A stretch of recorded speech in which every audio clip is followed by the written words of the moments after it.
Hi there, I'm Vince. Today I'm going to cook some chicken breasts and show you a few tips to get up the learning curve on your Spark.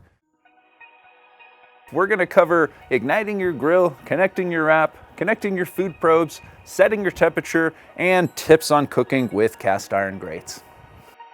We have the grill set up with a little clearance around all sides. First, we make sure the grill is plugged into a power outlet. You can use an extension cord if the power cord doesn't quite reach your outlet. Go ahead and power up the grill by moving the igniter ring to the on position. The halo should turn white to indicate the grill is on. First, some brick tips. Our bricks use a plant-based alcohol to ignite quickly, but that alcohol can evaporate quickly, so make sure you ignite your brick within a few seconds after opening the bag. To ignite, hold the ignition ring to the right for 2 seconds. Once you ignite your brick, be patient. It can take 45 seconds or so for the brick to get going. Once lit, it's perfectly normal to see a little smoke and even some sparks or flames. This is a natural part of the ignition sequence as that alcohol is burning off. We recommend keeping your lid open for about the first 10 minutes or so during ignition. You might notice your grill burning a little hot at first. This is also normal during ignition, and you should see it even out to your target temperature after a few minutes, especially if you have your lid open. While that's heating up, let's connect our app. First, just download the Spark Grills app from the App Store or Google Play Store. Your app connects to the grill via Bluetooth. If you're an iPhone or iPad user, make sure you allow the grill access to your Bluetooth when prompted during installation. You can also allow notifications from the App Store so you receive updates related to the status of your grill. If you're an Android user, make sure to allow location permissions during installation. This will ensure that you're able to connect to the grill with no issue. To connect, just make sure you're within a few feet of the grill and tap Connect on the home screen. In the Spark app, you'll find the user manual and some helpful videos. You can also reorder bricks, chat with customer service, and monitor temperature of the grill and your food probes. One important point I should note is that the grill does not support multiple device connections at the same time. So if you and someone else are both using the app, only one of you will be able to connect. If you have any issues connecting, make sure you have provided the app with permission to use your device's Bluetooth connection. You can check that in your device settings. If you were previously connected to the grill and the connection dropped because you moved too far away from the grill, it is possible that the app will not automatically reconnect. If that happens, you can force quit and restart the app on your device. Today I'm going to cook some grilled ginger sesame chicken. You can find the full recipe on our blog. You'll see I'm heating the grill up to 500 degrees Fahrenheit. The white line shows my target temperature. The orange line shows the actual temperature inside the kettle, and that orange halo indicates that the grill is heating up.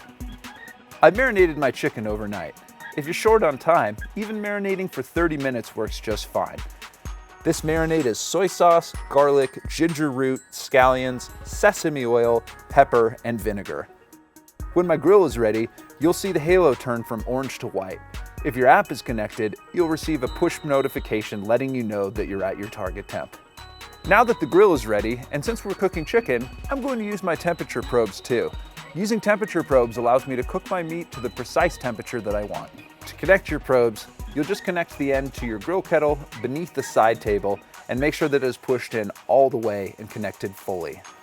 Then you'll just insert the sharp end of the probe into the center of your chicken breast.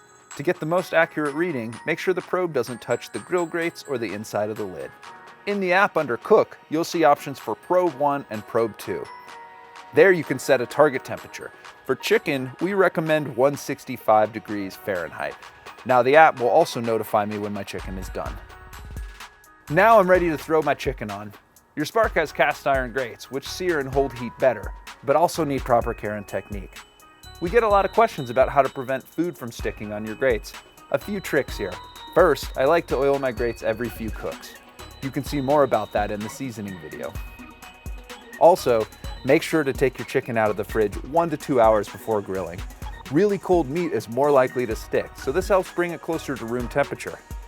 Next, when you put your chicken breasts on, drag them just a little across the grates. Last, there's always a tendency to flip too early. If your chicken is sticking, it might just need a little more time to cook before you flip it. I'm going to close the lid and let the grill hold that temperature. Now, I've given this 10 minutes or so. I can feel these are about ready to flip, and then I'll close the lid again. And remember, no peeking. Keeping the lid closed will maintain temperature more steadily, which gives you a more consistent cook and better food. Now you'll notice I'm cooking these chicken breasts at 500 degrees. On the Spark, we measure temperature right above the grates, where you're actually cooking your food, not on the top of the dome like many other grills do. Grate temperature is going to give you the most precise reading. The dome temperature is typically 25 to 50 degrees cooler than the grate temperature. So if you're used to cooking your chicken at 450, you might want to set your Spark to 475 or 500 degrees since we report the grate temperature.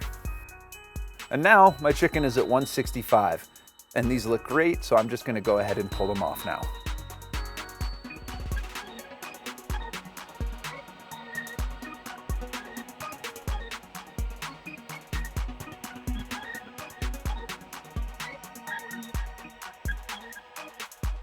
And now you can just turn off the grill by turning the ignition switch to the left off position. Right now, the brick will still be hot, but it's totally safe to walk away and let it cool down. Also, keep the grill plugged in. The fans continue to run after you've turned it off. This helps cool the grill down. Next time I cook, I'll come back to dispose of my cool brick ash. You can see more detail on that in our cleaning video. And now, the fun part. Thanks for watching, happy grilling, and as always, reach out to us with any questions.